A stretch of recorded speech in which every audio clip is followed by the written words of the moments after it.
Hello friends, welcome back to BKS universe. Friends, మన previous వీడియోలో continuous charge distribution మరియు charge density గురించి కంప్లీట్గా నేర్చుకున్నాం. గాస్లా ఈ వీడియోలో మనం స్టెప్ బై స్టెప్ నేర్చుకుందాం. గాస్లా ఎందుకు అవసరం, గెస్సియన్ సర్ఫేస్ అంటే ఏంటి, గాస్లా statement, mathematical equation, important points, applications of గాస్లా. వీడియోని స్కిప్ చేయకుండా కంప్లీట్గా చూడండి, ఎందుకంటే చాప్టర్ 1లో ఇది ఒక చాలా ఇంపార్టెంట్ కాన్సెప్ట్. సో ఇంకెందుకు లేట్, లెట్స్ గెట్ స్టార్టెడ్.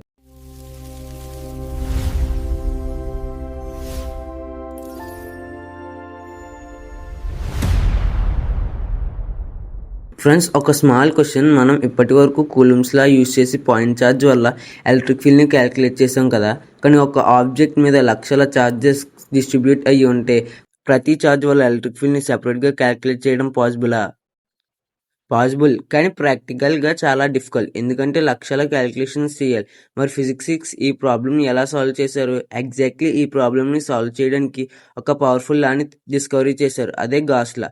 ముందు గాస్లా ఎందుకు అవసరమో అర్థం చేసుకుందాం ఫ్రెండ్స్, మనం ఇప్పుడు ఒక సిచ్యువేషన్ ఇమాజిన్ చేద్దాం. ఒక పాయింట్ ఛార్జ్ కూలుమ్స్ లా యూజ్ చేసి ఎలక్ట్రిక్ ఫీల్డ్ ని ఈజీగా క్యాలిక్యులేట్ చేయొచ్చు. కానీ ఒక లాంగ్ వైర్, ఒక లార్జ్ షీట్ లేదా ఒక స్పెరికల్ షెల్ మీద ఛార్జ్ యూనిఫామ్ లో డిస్ట్రిబ్యూట్ అయ్యి ఉంటే ఆబ్జెక్ట్ లో థౌజండ్స్ కాదు, లక్షల కోట్ల ఛార్జ్ పార్టికల్స్ ఉంటాయి. మరి ప్రతి ఛార్జ్ పార్టికల్ వల్ల ఎలక్ట్రిక్ ఫీల్డ్ ని సెపరేట్ గా క్యాలిక్యులేట్ చేసి చివరికి అన్ని యాడ్ చేయాలి. ఇది థియరాటికల్లీ పాసిబుల్, కానీ ప్రాక్టికల్ గా చాలా టైం పడుతుంది. క్యాలిక్యులేషన్స్ కూడా చాలా కాంప్లికేటెడ్ గా ఉంటాయి. మరి ఈ ప్రాబ్లమ్ కి సింపుల్ సొల్యూషన్ లేదా ఉంటుంది ఫ్రెండ్స్. నేచర్ లో కొన్ని ఛార్జ్ డిస్ట్రిబ్యూషన్స్ కి ఒక స్పెషల్ ప్రాపర్టీ ఉంటుంది, దానినే సిమెట్రీ అంటారు. ఈ సిమెట్రీని యూజ్ చేసి ప్రతి ఛార్జ్ ని సెపరేట్ గా కన్సిడర్ చేయకుండా డైరెక్ట్ గా ఎలక్ట్రిక్ ఫీల్డ్ ని క్యాలిక్యులేట్ చేయొచ్చు. ఆ పవర్ఫుల్ మెథడ్ ని మనం గాస్లా అని పిలుస్తాం. సో గాస్లా నేర్చుకునే ముందు అసలు సిమెట్రీ అంటే ఏంటి, గాసియన్ సర్ఫేస్ అంటే ఏంటి, ఎలక్ట్రిక్ ఫ్లక్స్ తో గాస్లాకి రిలేషన్ ఏంటి, స్టెప్ బై స్టెప్ అర్థం చేసుకుందాం. ఫ్రెండ్స్, సిమెట్రీ అంటే ఏంటి? Symmetry is the property by which A body looks the same from different directions. Simple గా చెప్పాలంటే ఒక ఆబ్జెక్ట్ ని డిఫరెంట్ డైరెక్షన్స్ నుంచి చూసినా దాని షేప్ గానీ చార్జ్ డిస్ట్రిబ్యూషన్ గానీ మారకపోతే దానినే సిమెట్రిక్ అని అంటాం. ఈ రెగ్యులర్ ప్యాటర్న్ వల్లే ఎలక్ట్రిక్ ఫీల్డ్ ని ఈజీగా ప్రెడిక్ట్ చేయొచ్చు. అందుకే గాస్లాలో సిమెట్రీ చాలా ఇంపార్టెంట్. ఫ్రెండ్స్, ఇప్పటి వరకు సిమెట్రీ గురించి తెలుసుకున్నాం, కానీ గాస్లా ని అప్లై చేయాలి అంటే మనకి ఒక ఇమాజినరీ సర్ఫేస్ కావాలి. ఆ ఇమాజినరీ సర్ఫేస్ ని గాసియన్ సర్ఫేస్ అంటారు. మరి గాసియన్ సర్ఫేస్ అంటే ఏంటి? A Gaussian surface is an imaginary closed surface chosen to calculate the electric field using Gauss law. Simple గా చెప్పాలి అంటే గాసియన్ లాని అప్లై చేయడానికి మనం ఇమాజిన్ చేసే ఒక క్లోజ్డ్ సర్ఫేస్ ని గాసియన్ సర్ఫేస్ అంటారు. ఫ్రెండ్స్, ఇది రియల్ గా ఉండదు, మన ఇమాజినేషన్ లో మాత్రమే ఉంటుంది. అందుకే దీనిని ఇమాజినరీ క్లోజ్డ్ సర్ఫేస్ అంటారు. ఫ్రెండ్స్, గాసియన్ సర్ఫేస్ ఏ షేప్ లో అయినా ఉండొచ్చు, స్పేర్ అయినా ఉండొచ్చు, సిలిండర్ లేదా పిల్ బాక్స్ అయినా ఉండొచ్చు. కానీ ఏ షేప్ ని సెలెక్ట్ చేయాలో అది చార్జ్ డిస్ట్రిబ్యూషన్ మీద డిపెండ్ అవుతుంది. ఎందుకు ఇలా సెలెక్ట్ చేస్తాం? ఎందుకంటే ఎలక్ట్రిక్ ఫ్లక్స్ ని ఈజీగా క్యాలిక్యులేట్ చేయడానికి. కాబట్టి గాసియన్ సర్ఫేస్ అనేది ఈజీ చేయడానికి యూజ్ చేసే ఒక imaginary closed surface. Remember, Gaussian surface అనేది ఫిజికల్ సర్ఫేస్ కాదు, అది మ్యాథమెటికల్ సర్ఫేస్ మాత్రమే. ఫ్రెండ్స్, ఇప్పుడు మనం గాసియన్ సర్ఫేస్ అనేది ఒక ఇమాజినరీ క్లోజ్డ్ సర్ఫేస్ అని తెలుసుకున్నాం. కానీ క్లోజ్డ్ సర్ఫేస్ అంటే ఏంటి? A closed surface is a surface that completely encloses a region in a space. Closed surface అంటే ఒక వాల్యూమ్ ని కంప్లీట్ గా కవర్ చేసే సర్ఫేస్. సింపుల్ గా చెప్పాలి అంటే ఆ సర్ఫేస్ కి ఓపెనింగ్స్ ఉండకూడదు, అంటే ఎడ్జెస్ గానీ బౌండరీస్ గానీ ఉండకూడదు. ఫ్రెండ్స్, ఎగ్జాంపుల్ గా ఒక స్పేర్ ని తీసుకోండి, అది అన్ని వైపులా కంప్లీట్ గా క్లోజ్ అయ్యి ఉంటుంది, కాబట్టి స్పేర్ ఒక క్లోజ్డ్ సర్ఫేస్. అలాగే క్లోజ్డ్ సిలిండర్, క్యూబ్ కూడా క్లోజ్డ్ సర్ఫేసెస్. కానీ open cylinder, plane surface, cone without base ఇవి క్లోజ్డ్ సర్ఫేసెస్ కావు. ఇవి ఒక వాల్యూమ్ ని కంప్లీట్ గా ఎన్క్లోజ్ చేయవు. ఫ్రెండ్స్, గాస్లాని క్లోజ్డ్ సర్ఫేస్ మీద మాత్రమే అప్లై చేస్తాం, ఓపెన్ సర్ఫేస్ మీద కాదు. రిమెంబర్, ప్రతి గాసియన్ సర్ఫేస్ క్లోజ్డ్ సర్ఫేసే, కానీ ప్రతి క్లోజ్డ్ సర్ఫేస్ గాసియన్ సర్ఫేస్ అవ్వాల్సిన అవసరం లేదు. గాసియన్ సర్ఫేస్ ని చార్జ్ డిస్ట్రిబ్యూషన్ సిమెట్రీని బట్టి సెలెక్ట్ చేస్తాం. ఇంకో important question, Gaussian surface shape ఎలా ఉండాలి? స్పేర్ లాగా ఉండాలా, క్యూబ్ లాగా ఉండాలా, లేదా సిలిండర్ లాగా ఉండాలా? అది ఇప్పుడు చూద్దాం. ఫ్రెండ్స్, దీని ఆన్సర్ ఏ షేప్ అయినా పర్లేదు, కానీ మనం చూస్ చేసే గాసియన్ సర్ఫేస్ చార్జ్ డిస్ట్రిబ్యూషన్ కి సూటబుల్ గా ఉండాలి. ఎందుకంటే మన మెయిన్ ఎయిమ్ క్యాలిక్యులేషన్స్ ని సింపుల్ చేయడమే. కాబట్టి ఎగ్జాంపుల్ కి ఒక పాయింట్ చార్జ్ ని కన్సిడర్ చేస్తే స్పేర్ ని గాసియన్ సర్ఫేస్ గా తీసుకుంటే ఎలక్ట్రిక్ ఫీల్డ్ అన్ని పాయింట్స్ లో ఈక్వల్ గా ఉంటుంది, కాబట్టి క్యాలిక్యులేషన్స్ చాలా ఈజీ అవుతాయి. కాబట్టి గాసియన్ సర్ఫేస్ కి ఫిక్స్డ్ షేప్ అనేది ఉండదు. సిచ్యువేషన్ ని బట్టి మనకి క్యాలిక్యులేషన్స్ ఈజీ అయ్యే షేప్ ని సెలెక్ట్ చేస్తాం. ఇప్పుడు గాసియన్ సర్ఫేస్ ఏంటి, క్లోజ్డ్ సర్ఫేస్ ఏంటి, ఎలా సెలెక్ట్ చేయాలో కూడా తెలుసుకున్నాం. మరి ఈ గాసియన్ సర్ఫేస్ ని యూజ్ చేసి ఎలక్ట్రిక్ ఫీల్డ్ ని ఎలా క్యాలిక్యులేట్ చేస్తాం? దానికి ముందు మనం గాస్లా స్టేట్మెంట్ ని చూద్దాం. The total electric flux passing through any closed surface is equal to 1 by epsilon naught times the total charge enclosed by the surface. Simple గా అర్థం చేసుకుందాం. ఒక గాసియన్ సర్ఫేస్ ని ఇమాజిన్ చేయండి. ఆ సర్ఫేస్ లోపల ఎంత ఛార్జ్ ఉందో ఆ ఛార్జ్ వల్ల ఎలక్ట్రిక్ ఫీల్డ్ లైన్స్ బయటికి వెళ్తాయి. ఈ ఎలక్ట్రిక్ ఫీల్డ్ లైన్స్ సర్ఫేస్ ని క్రాస్ చేస్తాయి కదా. సర్ఫేస్ ద్వారా పాస్ అయ్యే టోటల్ ఎలక్ట్రిక్ ఫ్లక్స్ సర్ఫేస్ లోపల ఉన్న టోటల్ ఛార్జ్ మీద డిపెండ్ అవుతుంది. అంటే ఛార్జ్ ఎక్కువ ఉంటే ఎలక్ట్రిక్ ఫ్లక్స్ కూడా ఎక్కువ ఉంటుంది. ఛార్జ్ తక్కువ ఉంటే ఎలక్ట్రిక్ ఫ్లక్స్ కూడా తక్కువే ఉంటుంది. ఫ్రెండ్స్, ఒక ఇంపార్టెంట్ పాయింట్, సర్ఫేస్ బయట ఉన్న ఛార్జెస్ ఎలక్ట్రిక్ ఫీల్డ్ ని క్రియేట్ చేస్తాయి. కానీ క్లోజ్డ్ సర్ఫేస్ ద్వారా నెట్ ఎలక్ట్రిక్ ఫ్లక్స్ కి బయట ఉన్న ఛార్జెస్ కంట్రిబ్యూషన్ ఉండదు. గాస్ లాలో మనం కన్సిడర్ చేసేది సర్ఫేస్ లోపల ఎన్క్లోజ్డ్ ఛార్జ్ మాత్రమే. కాబట్టి గాస్ లాని షార్ట్ గా ఇలా చెప్పొచ్చు: the total electric flux through a closed surface depends only on the charge enclosed inside the surface. ఇప్పుడు ఈ స్టేట్మెంట్ ని మ్యాథమెటికల్ లో ఎలా రాయాలో చూద్దాం ఫ్రెండ్స్. గాస్ లాని మ్యాథమెటికల్ గా ఇలా రాయొచ్చు: phi is equal to Q enclosed by epsilon naught. ఇక్కడ ఫై అంటే సర్ఫేస్ ద్వారా పాస్ అయ్యే టోటల్ ఎలక్ట్రిక్ ఫ్లక్స్ ని ఇండికేట్ చేస్తుంది. ఇక్కడ క్యూ ఎన్క్లోజ్డ్ అంటే గాసియన్ సర్ఫేస్ లోపల ఎన్క్లోజ్డ్ లో ఉన్న టోటల్ ఛార్జ్.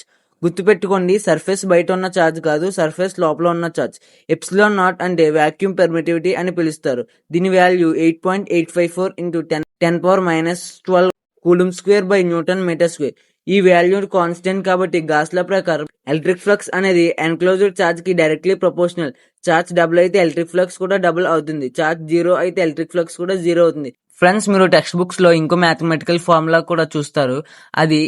అది క్లోజ్డ్ సర్ఫేస్ ఇంటిగ్రల్ ఇంటూ ఈ dot dA is equal to Q enclosed by epsilon naught. ఇప్పుడు ఈ ఈక్వేషన్ ని మనం అర్థం చేసుకుందాం. ఫ్రెండ్స్, ఫస్ట్ ఆ కనబడుతున్న సింబల్ ని క్లోజ్డ్ సర్ఫేస్ ఇంటిగ్రల్ అని అంటారు. అంటే క్యాల్కులేషన్ అనేది కంప్లీట్ క్లోజ్డ్ సర్ఫేస్ మీద చేస్తున్నాం అని ఇండికేట్ చేస్తుంది. ఆ సింబల్ ని క్లోజ్డ్ సర్ఫేస్ ఇంటిగ్రల్ అని అంటారు. నెక్స్ట్ ఈ అంటే ఎలక్ట్రిక్ ఫీల్డ్. ఇది సర్ఫేస్ మీద ఉన్న ప్రతి పాయింట్ లో ఎలక్ట్రిక్ ఫీల్డ్ ని రిప్రజెంట్ చేస్తుంది.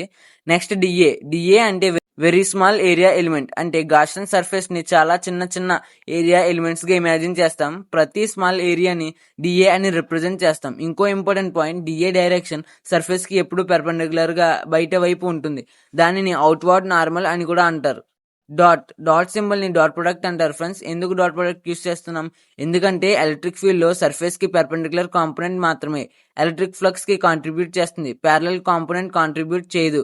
కాబట్టి ఈ డాట్ డిఏ అని రాయడం వల్ల మనం ఎలక్ట్రిక్ ఫీల్డ్ యొక్క పెర్పెండిక్యులర్ కాంపోనెంట్ మాత్రమే కన్సిడర్ చేస్తున్నాం. ఫైనల్లీ క్యూ ఎన్క్లోజ్డ్ అంటే గాసియన్ సర్ఫేస్ లోపల ఎన్క్లోజ్డ్ ఉన్న టోటల్ ఛార్జ్. ఫ్రెండ్స్, ఇప్పటి వరకు Gauss law statement, mathematical form, equation లో ఉన్న ప్రతి సింబల్ మీనింగ్ ఇవన్నీ క్లియర్ గా అర్థం చేసుకున్నాం. ఇప్పుడు ఈ ఈక్వేషన్ ఎలా వచ్చింది అంటే గాస్ లా ప్రూఫ్ ని స్టెప్ బై స్టెప్ చూద్దాం. రేడియస్ ఆర్ ఉన్న ఒక స్పెరికల్ గాసియన్ సర్ఫేస్ సెంటర్ లో పాయింట్ ఛార్జ్ క్యూ ని కన్సిడర్ చేద్దాం. సిమ్మెట్రీ వల్ల స్పేర్ మీద ప్రతి పాయింట్ లో ఎలక్ట్రిక్ ఫీల్డ్ మ్యాగ్నిట్యూడ్ సేమ్ ఉంటుంది. అలాగే ఎలక్ట్రిక్ ఫీల్డ్ ఏరియా వెక్టర్ రెండు అవుట్వర్డ్ డైరెక్షన్ లో ఉంటాయి. కాబట్టి వాటి మధ్య యాంగిల్ θ = 0 degrees. అందుకే E dot dA is equal to E dA cos 0. So E dot dA is equal to E dA. ఇప్పుడు total electric flux phi is equal to integration E dot dA is equal to integration E dA. E constant కాబట్టి integration బయటికి తీసేస్తాం. Phi is equal to E into integration dA అంటే sphere total surface area అంటే 4πr². కాబట్టి phi is equal to E into 4πr². ఇప్పుడు point charge electric field E is equal to 1/4πε0 into q/r². Substitute చేస్తే phi is equal to 4πr² into 1/4πε0 into q/r². 4πr² cancel అవుతాయి. కాబట్టి phi is equal to q/ε0. Gaussian surface లోపల ఉన్న charge ని Q enclosed అంటాం. కాబట్టి phi is equal to q enclosed by ε0. ఇదే Gauss law. ఈ ప్రూఫ్ పాయింట్ ఛార్జ్ కోసం డెరైవ్ చేసాం. సూపర్ పొజిషన్ ప్రిన్సిపల్ ప్రకారం ఈ ఈక్వేషన్ ఏ ఛార్జ్ డిస్ట్రిబ్యూషన్ కైనా valid. Therefore integration E dot dA is equal to Q enclosed by ε0. Friends, ఇప్పుడు ఈ గ్లాస్ లాని యూస్ చేసి infinite line charge, infinite plane sheet, spherical shell, uniformly charged sphere వాటి electric field ని step by step calculate చేద్దాం. These are the applications of Gauss law. Friends, మన first application electric field due to an infinite line charge. ముందుగా infinite line charge అంటే ఏంటి? An infinite line charge is a very long straight line having a uniform charge distribution throughout its length. Simple గా చెప్పాలంటే imagine చేయండి, ఒక straight wire ఉంది. ఆ wire మీద ఛార్జ్ ప్రతి యూనిట్ లెంత్ కి ఈక్వల్ గా డిస్ట్రిబ్యూట్ అయ్యి ఉంది. అలాగే ఆ వైర్ రెండు డైరెక్షన్స్ లో ఇన్ఫినైట్ లెంత్ వరకు ఎక్స్టెండ్ అయ్యింది అని అజ్యూమ్ చేస్తాం. రియాలిటీలో ఇన్ఫినైట్ వైర్ ఉండదు, కానీ క్యాలిక్యులేషన్స్ ని ఈజీ చేయడానికి ఈ అజంప్షన్ ని యూజ్ చేస్తాం. ఇప్పుడు ఎలక్ట్రిక్ ఫీల్డ్ ని క్యాలిక్యులేట్ చేద్దాం. స్టెప్ 1, లైన్ చార్జ్ ని సరౌండ్ చేస్తూ రేడియస్ r, లెంత్ l ఉన్న ఒక సిలిండ్రికల్ గ్యాసియన్ సర్ఫేస్ ని కన్సిడర్ చేద్దాం. క్వశ్చన్, ఎందుకు సిలిండర్ ని చూస్ చేసాం? ఎందుకంటే ఇన్ఫినైట్ లైన్ చార్జ్ కి సిలిండ్రికల్ సిమెట్రీ ఉంటుంది కాబట్టి cylinder is the best Gaussian surface. Step 2, cylinder curved surface మీద ఎలక్ట్రిక్ ఫీల్డ్ మాగ్నిట్యూడ్ ప్రతి పాయింట్ లో సేమ్ ఉంటుంది. Electric field direction cylinder surface కి పెర్పెండిక్యులర్ గా ఉంటుంది కాబట్టి కర్వ్డ్ సర్ఫేస్ ద్వారా ఎలక్ట్రిక్ ఫ్లక్స్ ఉంటుంది. కానీ సిలిండర్ రెండు సర్క్యులర్ ఎండ్స్ గురించి అబ్జర్వ్ చేయండి. ఎలక్ట్రిక్ ఫీల్డ్ ఆ సర్ఫేసెస్ కి ప్యారల్ గా ఉంటుంది కాబట్టి డాట్ ప్రొడక్ట్ 0. అంటే సర్క్యులర్ ఎండ్స్ ద్వారా ఎలక్ట్రిక్ ఫ్లక్స్ ఉండదు కాబట్టి ఫ్లక్స్ ఓన్లీ కర్వ్డ్ సర్ఫేస్ ద్వారా మాత్రమే పాస్ అవుతుంది. గాస్ లా ప్రకారం phi integral E into dA is equal to Q enclosed by epsilon naught. Since E is constant, E into integral dA is equal to Q enclosed by epsilon naught. Curved surface area 2 pi RL కాబట్టి E into 2 pi RL is equal to Q enclosed by epsilon naught. ఇప్పుడు enclosed charge ఏంటి? Charge per unit length ని lambda అంటాం కాబట్టి Q enclosed is equal to lambda into L. Substitute చేస్తే E into 2 pi RL E into 2 pi RL is equal to lambda L by epsilon naught. L cancel అయిపోతుంది కాబట్టి E is equal to L by 2 pi epsilon naught R మిగులుతుంది. Friends, ఇది infinite line charge వల్ల electric field. Friends, మన second application electric field due to an infinite plane sheet of charge. Simple గా చెప్పాలంటే imagine చేయండి, ఒక పెద్ద flat sheet ఉంది. ఆ షీట్ మీద చార్జ్ అన్ని ప్లేసెస్ లో ఈక్వల్ గా డిస్ట్రిబ్యూట్ అయ్యి ఉంది. అలాగే ఆ షీట్ అన్ని డైరెక్షన్స్ లో ఇన్ఫినైట్ వరకు ఎక్స్టెండ్ అయ్యింది అని అజ్యూమ్ చేస్తాం. రియాలిటీలో ఇన్ఫినైట్ ప్లేన్ షీట్ ఉండదు, కానీ క్యాలిక్యులేషన్స్ ని ఈజీ చేయడానికి ఈ అజంప్షన్స్ ని యూజ్ చేస్తాం. ఇప్పుడు ఎలక్ట్రిక్ ఫీల్డ్ ని డెరైవ్ చేద్దాం. స్టెప్ 1, ప్లేన్ షీట్ ని క్రాస్ చేస్తూ ఒక పిల్ బాక్స్ గాసియన్ సర్ఫేస్ ని కన్సిడర్ చేద్దాం. పిల్ బాక్స్ అంటే ఒక షార్ట్ సిలిండర్. క్వశ్చన్, ఎందుకు పిల్ బాక్స్ ని చూస్ చేసాం? ఎందుకంటే ఇన్ఫినైట్ ప్లేన్ షీట్ కి ప్లేన్ సిమెట్రీ ఉంటుంది కాబట్టి పిల్ box best Gaussian surface. Step 2, electric field direction sheet కి పెర్పెండిక్యులర్ గా ఉంటుంది కాబట్టి పిల్ బాక్స్ కర్వ్డ్ సర్ఫేస్ మీద ఎలక్ట్రిక్ ఫీల్డ్ ప్యారలల్ గా ఉంటుంది. అందుకే కర్వ్డ్ సర్ఫేస్ ద్వారా ఎలక్ట్రిక్ ఫ్లక్స్ 0. కానీ టాప్ సర్ఫేస్, బాటమ్ సర్ఫేస్ రెండు సర్ఫేసెస్ కి ఎలక్ట్రిక్ ఫీల్డ్ పెర్పెండిక్యులర్ గా ఉంటుంది కాబట్టి ఫ్లక్స్ ఈ రెండు సర్ఫేసెస్ ద్వారా మాత్రమే పాస్ అవుతుంది. గాస్ లా ప్రకారం integration E into dA is equal to Q net by epsilon naught. Since electric field top and bottom surfaces మీద constant, total electric flux is equal to EA plus EA అంటే 2EA కాబట్టి 2EA is equal to Q enclosed by epsilon naught. ఇప్పుడు enclosed charge అంటే surface charge డెన్సిటీని sigma అని అంటాం కాబట్టి దాని యొక్క ఫార్ములాని ఇందులో సబ్స్టిట్యూట్ చేసి క్యాన్సిల్ చేస్తే మనకి E is equal to sigma by 2 epsilon naught వస్తుంది. ఫ్రెండ్స్, ఇదే ఇన్ఫైనైట్ ప్లేన్ షీట్ వల్ల ఎలక్ట్రిక్ ఫీల్డ్. ఫ్రెండ్స్, మన third application electric field due to a thin spherical shell. Simple గా అర్థం చేసుకుందాం. ఇమాజిన్ చేయండి, ఒక హాలో మెటల్ బాల్ ఉంది. ఆ బాల్ సర్ఫేస్ మీద చార్జ్ ఈక్వల్ గా డిస్ట్రిబ్యూట్ అయ్యి ఉంది. ఇప్పుడు మనం 3 కేసెస్ ని స్టడీ చేద్దాం. Case 1, point outside the shell. Suppose sphere radius r. మనం small R greater than R distance లో ఎలక్ట్రిక్ ఫీల్డ్ ని క్యాలిక్యులేట్ చేయాలి. గాసియన్ సర్ఫేస్ గా స్పేర్ ని కన్సిడర్ చేద్దాం. గాస్ లా ప్రకారం integral E into dA is equal to Q enclosed by epsilon naught. Spare మీద electric field constant కాబట్టి E into 4 pi r square is equal to Q by epsilon naught. Finally, therefore E is equal to Q by 4 pi epsilon naught into r square. ఫ్రెండ్స్, observe చేయండి, ఇది point charge electric field equation తో same. అంటే sphere బయట thin spherical shell ఒక point charge లాగా behave చేస్తుంది. Case 2, point on the surface. ఇక్కడ small r is equal to capital R కాబట్టి E is equal to Q by 4 pi epsilon naught into r square. అంటే surface మీద electric field maximum వాల్యూలో ఉంటుంది. Case 3, point inside the shell. ఇప్పుడు small r is less than capital R. Gaussian surface లోపల charge enclosed ఏంటి? 0. ఎందుకంటే charge మొత్తం surface మీద మాత్రమే ఉంది కాబట్టి Q enclosed is 0. Gauss law ప్రకారం integration E into dA is equal to 0 కాబట్టి electric field E is equal to 0.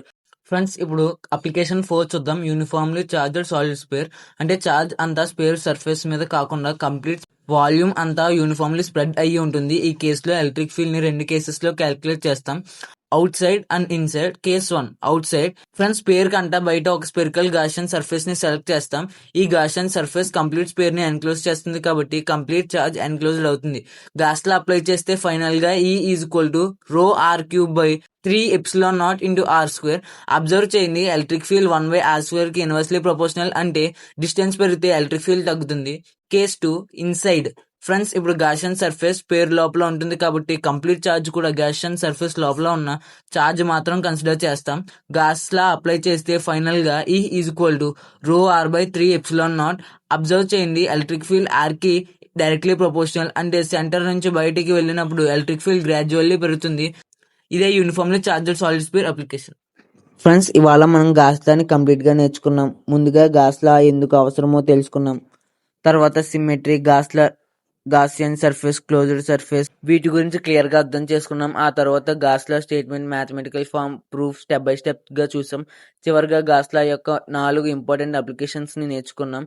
Friends, ఈ చాప్టర్ లో ఫార్ములా కన్నా కాన్సెప్ట్ అర్థం చేసుకోవడం చాలా ఇంపార్టెంట్. కాన్సెప్ట్ క్లియర్ గా ఉంటే ఎగ్జామ్ లో ఎలాంటి ప్రాబ్లం అయినా ఈజీగా సాల్వ్ చేయగలుగుతారు. ఫ్రెండ్స్, వీడియో మీకు నచ్చినట్లయితే ఒక లైక్ చేయండి, మీ ఫ్రెండ్స్కి షేర్ చేయండి. ఇంకా మన బీకేఎస్ యూనివర్స్ ఛానల్ని సబ్స్క్రైబ్ చేసుకోకపోతే ఇప్పుడే సబ్స్క్రైబ్ చేసి బెల్ ఐకాన్ని ప్రెస్ చేయండి. మీకు ఏమైనా డౌట్స్ ఉంటే కామెంట్స్లో తప్పకుండా అడగండి. నేను మీ ప్రతి డౌట్కి రిప్లై ఇవ్వడానికి ట్రై చేస్తాను. Until then, keep learning, keep growing. This is Question Bolsetti signing off.